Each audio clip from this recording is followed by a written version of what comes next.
주님께서 우리에게 주신 말씀은 고린도전서 11장 23절에서 26절까지 말씀입니다. 우리 한 절씩 교독을 읽도록 하겠습니다. 내가 너희에게 전한 것은 주께 받은 것이니 곧 주 예수께서 잡히시던 밤에 떡을 가지사 축사하시고 떼어 이르시되 이것은 너희를 위하는 내 몸이니 이것을 행하여 나를 기념하라 하시고 식후에 또한 그와 같이 잔을 가지시고 이르시되 이 잔은 내 피로 세운 새 언약이니 이것을 행하여 마실 때마다 나를 기념하여라 하셨으니 너희가 이 떡을 먹으며 이 잔을 마실 때마다 주의 죽으심을 그가 오실 때까지 전하는 것이니라. 아멘. 오늘 주시는 살아계신 하나님의 말씀입니다. 할렐루야. 예, 주님의 은혜와 주님의 도우심이 여러분들과 늘 함께 하시기를 바랍니다. 여러분, 질문 하나 하도록 하겠습니다. 혹시 여러분들의 삶 속에서, 인생에서 가장 기억에 남는 음식이 과연 무엇입니까? 처음 데이트했을 때 먹었던 음식이요? 혹은 처음 미국 왔을 때 먹었던 음식? 처음 먹었던 짜장면? 여러분 짜장면 처음 먹었을 때 기억나십니까? 예. 저에게 있어서 가장 기억에 남는 음식이 있다 그러면은, 그리고 또 그거를 먹었을 때 뭔가 이렇게 따뜻한 기억이 있는 음식이 있다 그러면은 라면이에요. 라면, 인스턴트 라면. 왜 제가 이 라면에 대한 추억이 있냐면은, 제가 군대 간 지 얼마 안 됐을 때에 이제 겨울에 2시간 동안 이제 보초 근무를 쓰고 돌아왔습니다. 모든 것이 꽝꽝 얼었어요. 마음도 꽝꽝 얼었어요. 그런데 이제 총을 이제 놔두고 이제 생활관으로 들어가려고 하는데 행정반에 있던 당직사관이 저를 부르는 거예요. 여기 와가지고 라면 한 젓가락 먹고 가 하면서 자기가 먹던 라면 한 젓가락을 제 입에 넣어주는데, 그 한 젓가락을 딱 먹었을 때 진짜 얼어붙은 모든 것이 녹는 듯한 그런 마음이 들었습니다. 그래서 뭔가 이 라면을 보면은 그분이 생각나요. 그리고 라면을 보면은 뭔가 내가 추웠던 시절, 그리고 또 추운 시절을 따뜻하게 해줬던 그런 음식이기 때문에 이 라면을 통해서 저는 인간애를 느끼고요, 라면을 통해서 뭔가 이렇게 깊은 추억을 가지고 있습니다. 저는 라면을 좋아합니다. 혹시 제가 신방 가면은 라면 끓여주시기 바랍니다. 계란 넣고요. 그렇듯 누구에게나 뭔가 기억에 남는 그런 음식이 있습니다. 누구와 먹었는지, 어떤 상황에서 먹었는지에 따라서 그것이 이제 추억의 음식이 되는 것이죠. 예수님께서 제 아들에게 주고 싶었던 음식이 있었습니다. 그리고 예수님께서 제자들에게 오늘 본문을 보고 하게 되면은 성만찬을 제정하시는 것에 대해서 말씀하십니다. 바울이 고린도 교회를 향해서 주님께서 제정하신 성만찬은 이것이다 라고 이야기하는 거죠. 여러분 혹시 집에 예수님과 제자들이 식사하는 이 라스트 서퍼, 더 라스트 서퍼, 최후의 만찬이라고 이제 부르죠. 그런 그림을 혹시 가지고 계십니까? 가지고 계시지 않더라도 한 번쯤은 본 적이 있을 것입니다. 최후의 만찬, 예수님께서 제자들과 함께 식사하는 모습이죠. 어느 순간 제가 그 그림을 보면서 한번 묵상에 빠져본 적이 있습니다. 과연 예수님은 그 최후의 만찬의 순간에 어떤 생각을 하고 계셨을까? 그리고 제 아들은 어떠한 생각으로 예수님과 마지막 식사를 했을까? 제 아들은 아무것도 모릅니다. 예수 선생님께서 앞으로 십자가에 달려 죽으실 것이라는 그런 거 전혀 모르고 맛있는 음식이 차려져 있으니까 허겁지겁 먹었겠죠. 그런데 예수님은요, 얼마나 마음이 답답했겠어요. 이제 내가 곧 이들을 떠나는데 이들은 나의 뜻을 전혀 알지 못하고, 내가 이제 이 식사를 마지막으로 이들과 하고 이제 내가 죽으러 갈 텐데 이들을 놔두고 가면 어떡하지? 이들이 다 얼마나 슬퍼할까? 그리고 이들이 정말 믿음을 지킬 수 있을까? 그러한 답답한 마음이 있었을 것입니다. 그렇기 때문에 예수님께서는요, 그 답답한 마음을 가지고 그 식사 후에 앞에 있는 빵을 들고 제자들에게 말한 거죠. 빵을 들고 기도한 후에 떼어서 제자들에게 나눠줍니다. 이것은 너희를 위해 내어준 내 살이야. 이걸 먹고 이걸 볼 때마다, 이거 먹을 때마다 나를 기억해야 돼. 잔을 드시고요, 감사 기도하신 다음에 제자들에게 돌리셨어요. 한 명 한 명에게. 그러면서 말합니다. 이걸 받아봐. 이걸 마셔. 이거는 앞으로 모든 사람들을 위해서 흘릴 새 언약의 피니까 이것을 마실 때마다 너희들은 나를 기념해야 돼. 제자들은 예수님께서 이렇게 말씀하셨을 때 어떻게 이해했을까요? 갑자기 선생님께서 무슨 얘기를 하시는 것일까? 예수님께서는 정말 이 제자들에게 마지막 한 가지는 남겨주고 싶어서 간절한 마음으로 식탁 옆에 있는 빵을 드셨고 포도주를 드셨는데, 제자들은 그 순간 이것을 받아 먹을 때 어떠한 기분이었을까? 아마 아무 생각이 없었을 것입니다. 그런데 이것은 언제 완성되냐? 예수님께서 십자가에서 정말 우리를 위해 죽으심으로써, 우리를 위해 찢기시고 우리를 위해 피 흘리심으로써 이것이 완성되는 것을 우리는 알 수가 있습니다. 순간은 깨달지 못했지만 그 후에 깨닫게 된 것이죠. 그래서 교회는 2000년 동안 이 성만찬의 전통을 지키고 있습니다. 사실 이 성만찬이라는 것은요, 예배 때 매번 하는 것이 맞는 것입니다. 그런데 이게 뭔가 간소화되다 보니까, 특히 개신교회 같은 경우에는 한 달에 한 번 하거나 분기별로 한 번 하거나 이러한 전통으로 가버리게 되었습니다. 하지만 이 성만찬을 통해서, 성만찬은 어떻게 보면은 우리의 믿음 가운데 예수 그리스도를 아는 믿음 가운데 가장 핵심적이고 그리고 가장 중요한 것이 아닐까라고 생각이 듭니다. 우리가 한 달에 한 번씩 성만찬 예배를 드립니다. 그런데 우리가 오늘은 이 성만찬에 대해서 한번 묵상을 하면서 이 시간 다른 날보다도 더욱더 경건한 마음으로, 그리고 다른 날보다도 더욱더 진지한 마음으로 성만찬에 임하시기를 바랍니다. 첫 번째, 이 성만찬을 통해서 예수님께서 우리에게 주신 것이 있다 그러면요, 예수님께서는 우리에게 두려움을 이길 수 있는, 예수 그리스도께서 우리를 위해서 부활하심으로써, 죽으시고 부활하심으로써 두려움을 이길 수 있는 그런 힘을 주셨다는 것이죠. 오늘 우리가 읽은 말씀을 읽어보면은 고린도전서 11장 25절에 보면 이야기입니다. 식후에 또한 그가 같이 잔을 가지시고 이르시되 이 잔은 내 피로 세운 새 언약이니 이것을 행할 때마다, 이것을 마실 때마다 나를 기념하여라 라고 얘기합니다. 예수님께서는요, 자신의 피를 흘려 새 언약의 피라고 얘기합니다. 그렇다면 구 언약의 피는 무엇일까요? 이것은 이스라엘 백성들이 이집트에서 노예 생활할 때에 하나님께서는 그들을 이집트 땅에서 약속의 땅 가나안 땅으로 옮겨주고 싶었습니다. 그런데 바로는 너무나도 완악했죠. 이들이 나가게 되면은 이 이집트 새로운 제국을 재건할 수 없기 때문에 하나님께서 바로에게 끊임없이 재앙을 보냈음에도 불구하고 바로는 그 순간은 하나님께 굴복하지만 그것을 번복하는 것이 바로였습니다. 그렇기 때문에 하나님께서는 마지막으로 바로에게 재앙을 내립니다. 그것은 이집트에 처음 난 것들, 바로의 아들뿐만 아니라 처음 난 것들이 다 죽게 되는 그런 재앙이었습니다. 그런데 그 재앙을 피할 수 있는 것은 바로 무엇이었습니까? 어린 양을 잡아다가 그 피를 문설주와 임방에 바르면은 죽음이 그것을 넘어가게 되기 때문에 그 피를 받은 집은 살 수가 있었던 것이죠.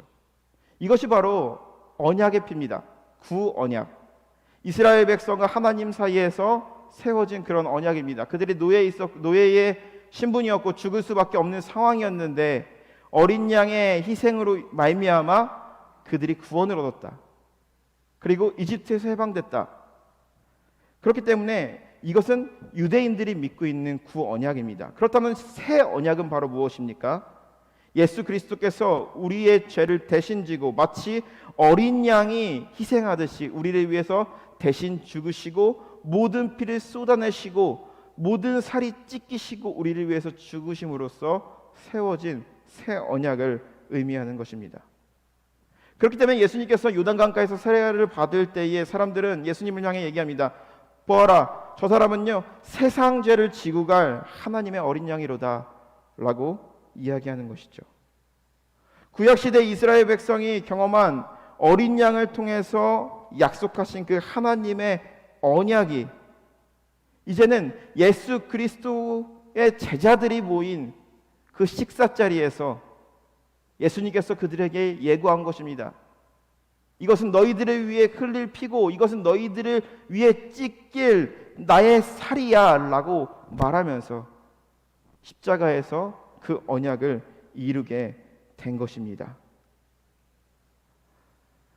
죽음이라는 것은요 어느 누구에게나 큰 두려움입니다. 많은 사람들이 여러 가지로 두려움을 가지고 있을 거예요. 그런데 죽음이라는 것은 많은 사람들이 가지고 있는 큰 두려움입니다. 그런데 하나님께서 이스라엘 백성을 향해서 세우신 그 언약은요 죽음의 두려움을 이길 수 있었습니다. 어린 양의 희생으로. 예수 그리스도께서 다시 세우신 새 언약은요 죄로 인하여서 죽을 수밖에 없는 우리, 하나님 없이는 살아갈 수 없고 죄 가운데 빠져선 결코 멸망할 수밖에 없는 우리를 위해 죽으신 예수 그리스도의 보혈을 믿게 될 때에 우리는 죽음의 두려움을 이길 수 있게 된다는 것입니다. 죽음이라는 것은요 나의 죽음에 대한 두려움이고요, 죽음이라는 것은요 내 주위의 사람에 대한 두려움일 수도 있습니다. 그런데 우리가 예수 그리스도를 온전히 믿고 예수의 피와 살을 먹고 나눌 때 그 죽음의 두려움을 이길 수 있는 그런 힘이 우리에게 생긴다라는 것을 말하고 있습니다. 누가복음 24장에 보면은 엠마오로 가던 두 명의 제자들이 있었습니다. 그들은 마음에 깊은 슬픔이 있었어요. 왜냐? 그들은 예수님을 따르던 사람이었어요. 예수님을 너무나도 사랑하는 사람이었어요. 그런데 예수님께서 예루살렘에서 비참하게 죽임을 당합니다. 그들에게 있어서 희망이 꺾인 거죠. 어떠한 소망이 없는 거죠. 그들은 예루살렘에 있을 이유가 없어요. 그래가지고 어디로 가게 됩니까? 자신의 고향 엠마오로 향하게 됩니다. 그런데 그 두 사람들 가운데 한 사람이 나타납니다. 그러면서 그들에게 이야기합니다. 왜 이렇게 슬퍼하느냐? 당신 몰라? 예루살렘에서 어떤 일이 일어났는지? 그러면서 예수님은 그 사람들에게 하나님의 말씀, 구약의 말씀을 풀어주기 시작합니다. 그런데 예수님께서 아무리 그들에게 말씀을 해도 그들은 전혀 이 말씀을 전하는 사람이 누군지 몰랐고 자신들이 그토록 그리워하던 예수인지 몰랐어요. 그런데 그들과 함께 식사 자리에서 예수님께서 떡을 가지고 축사하시고 떼어 그들에게 줬을 때 성경은 말합니다. 그들의 눈이 밝아져서 자신에게 떡을 떼어준 사람이, 자신에게 말씀을 가르쳐준 사람이 예수인 줄 알았다라고 이야기하는 것입니다. 그런데 그 순간 예수님은 보이지 않았습니다.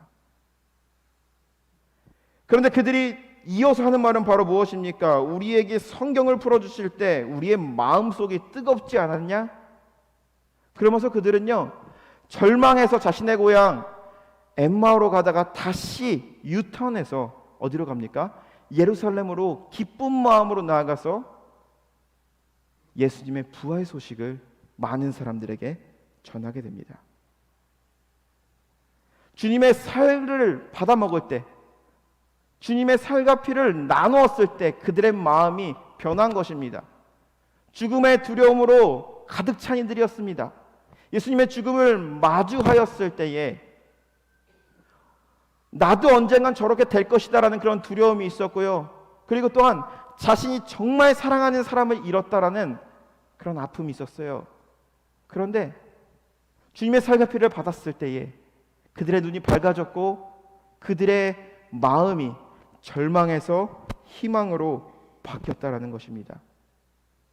주님의 살과 피를 우리가 믿음으로 받으며 그래 또한 이것을 예수 그리스도의 생명을 우리 가운데 받으며 우리가 살아갈 때 우리에 있는 죽음의 권세가 결코 우리를 해하지 못할 것이며 우리를 두렵게 하고 우리를 절망스럽게 하고 우리를 괴롭게 하는 어떠한 것들로 우리를 해치지 못한다라는 것입니다. 이 시간 우리가 주님의 살과 피를 나눠 먹고 우리의 인생의 두려움을 이기시며 나아가시는 저와 여러분들이 되시기를 주님의 이름으로 간절히 축원합니다. 두 번째로 이 성만찬을 통해서 나눠야 될 것은요, 성만찬을 통해서 예수 그리스도께서 바라신 것이 있다 그러면은 공동체의 신앙의 회복이라는 것이죠. 팬데믹 이후로 우리 사회에 있어서 가장 크게 무너진 것이 있다면은 바로 공동체성입니다. 사람과 사람 사이에 벽이 생긴 거죠. 그렇기 때문에 이제는 이제 팬데믹이 끝났다라고 얘기할지라도 어떻죠? 우리가 보게 되면은 뭔가 이 팬데믹의 흔적들이 남아 있어서 사람들과 교류하지 않고 뭔가 이렇게 사람과 사람 사이에 막힌담을 보게 됩니다. 교회는 2000년 동안 공동체로 있었습니다. 그런데 교회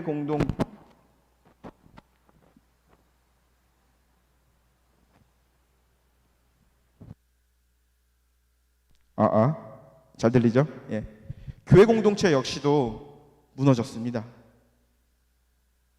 많은 사람들이 믿음이 있다라고 하지만 2000년 동안 섬겨온 교회 공동체의 정체성도 흔들리기 시작했습니다. 교회가 세상 가운데 소망이라고 말할 수 있는 것은요, 예수 그리스도를 머리로 하는 지체이기 때문이라는 것이죠. 예수 그리스도의 머리고 우리는 예수 그리스도의 지체이기 때문이죠. 교회 공동체가 가치가 있는 것은요, 불신에 빠진 사람들을 믿음의 길로 이끌어주고 좌절에 빠진 사람들에게 소망을 주는 것이기 때문입니다. 그것이 바로 공동체가 가지는 가치며 신앙입니다. 이것은 엄청난 파워가 있어서 로마 시대의 잔혹한 박해가 있다고 할지라도 그것을 견뎌낼 수 있었고, 그리고 또한 이 공동체는요, 세상을 향하여서 빛과 소금이 되는 역할을 한 것이 바로 우리가 섬기는 교회 공동체라는 것입니다.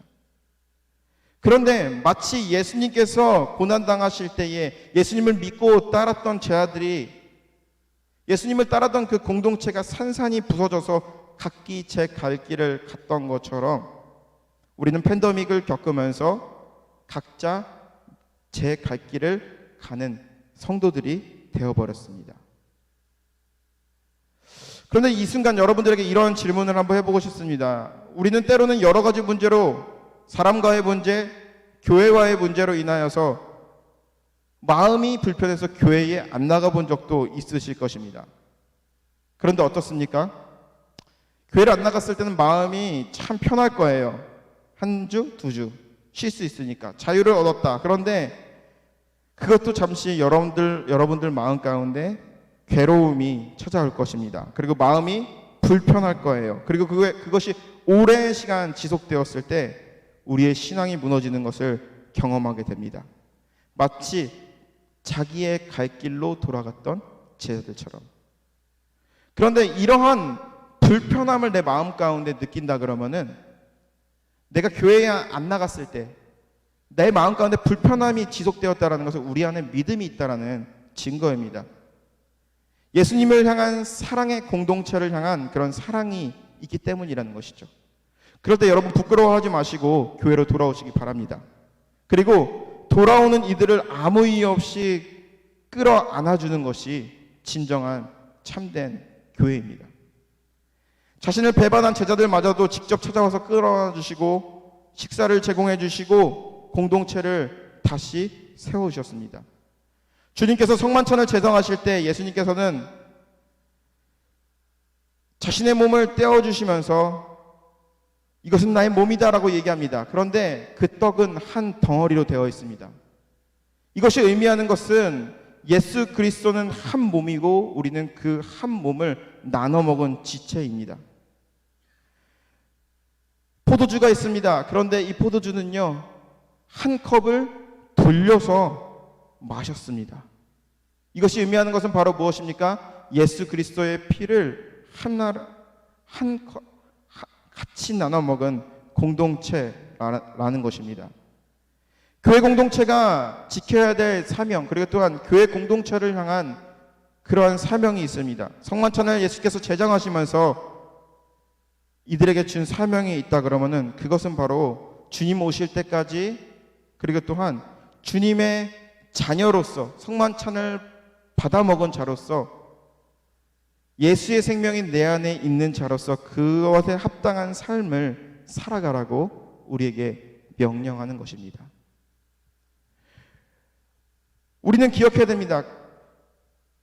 예수 그리스도께서 우리에게 주신 이 성만찬은요, 우리 개인에게, 개인의 두려움을 이기기 위해서만 준 것이 아니라 교회를 향하여서 주었다는 것을 우리는 기억해야 할 것입니다. 펜실베니아 랭캐스터에 가게 되면요, 우리는 이러한 사람들을 가끔 보게 될 것입니다. 검은 모자를 쓰고 다니고 마차를 타고 다니고, 그리고 또 뭔가 이렇게 요즘 사람들과 다른 아주 촌스러운 옷을 입고 다니는 사람들을 보게 될 것입니다. 아이들은 신발도 안 신고 뛰어놀아요. 그들은 누구입니까? 바로 아미시들입니다. 아미시들은요, 17세기에 종교의 자유를 위해서 넘어온 자들이에요. 그들의 특징은요, 세속화를 거부하는 거예요. 하나님의 말씀대로 살아가기 위해서 세상을 거부하고 살아가는 자들. 전기도 사용하지 않고 자동차도 사용하지 않고 공립학교도 보내지 않습니다. 여러분들은 그래서 우리가 이상하게 생각할 수도 있는데 그들은 이단이나 혹은 기독교를 반대하는 그러한 세력은 아닙니다. 그들은 단순히 하나님의 말씀대로 살아가기 위해서 애쓰는 사람들입니다. 그런데 이들에게는 아주 독특한 전통이 있습니다.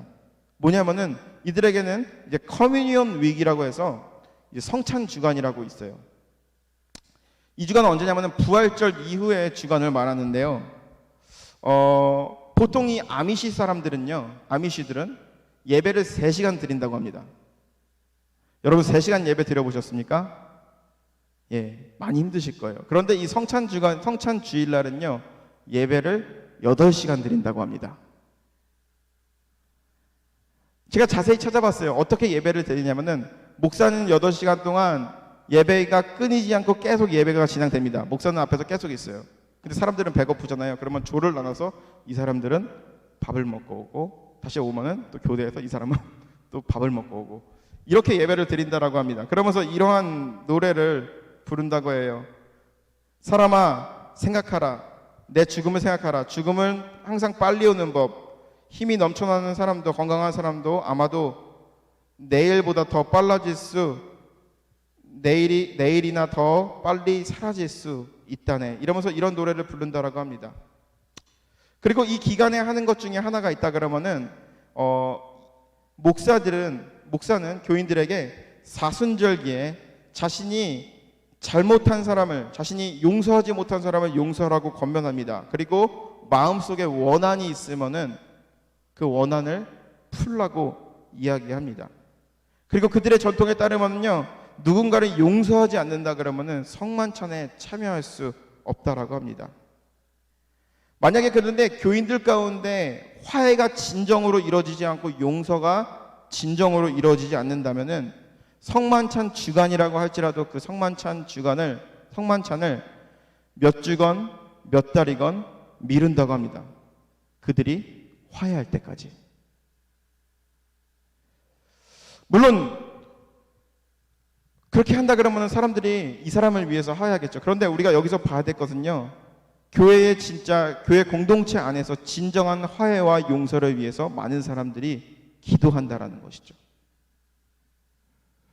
물론 우리 UMC의 교리에 따르면요, 믿음으로 성만찬을 받는 모든 이들은 믿음으로 성만찬을 받는 이들은 주님의 만찬에 참여할 수 있고 그것이 우리 가운데 능력이 됩니다. 우리가 보기에는 이 아미시들이 살아가는 방식이 참 답답한 삶을 살아간다라고 생각할 수 있습니다.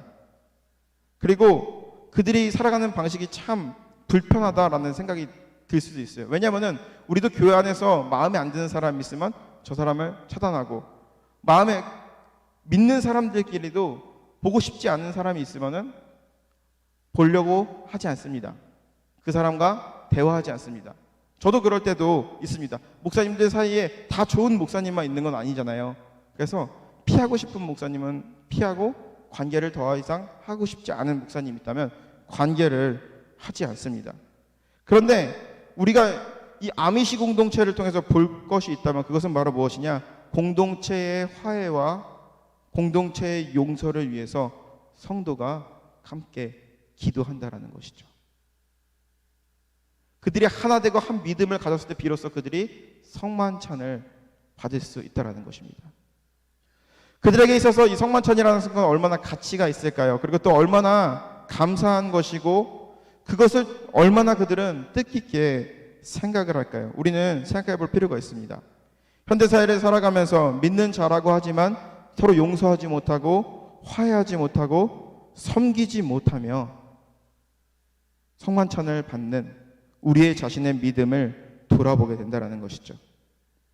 즉 주님께서 우리에게 주신 이 성만찬은요, 제정하신 이 주님의 살갑이는요, 우리 개인의 신앙을 위해서 주는 것이 아니라 우리의 교회에 믿는 모든 이들의 신앙을 위해서, 그리고 또한 회복을 위해서 주는 것이 바로 주님의 만찬이라는 것이죠. 에베소서 4장 1절에서 4절에 보면 사도 바울은 이렇게 얘기합니다.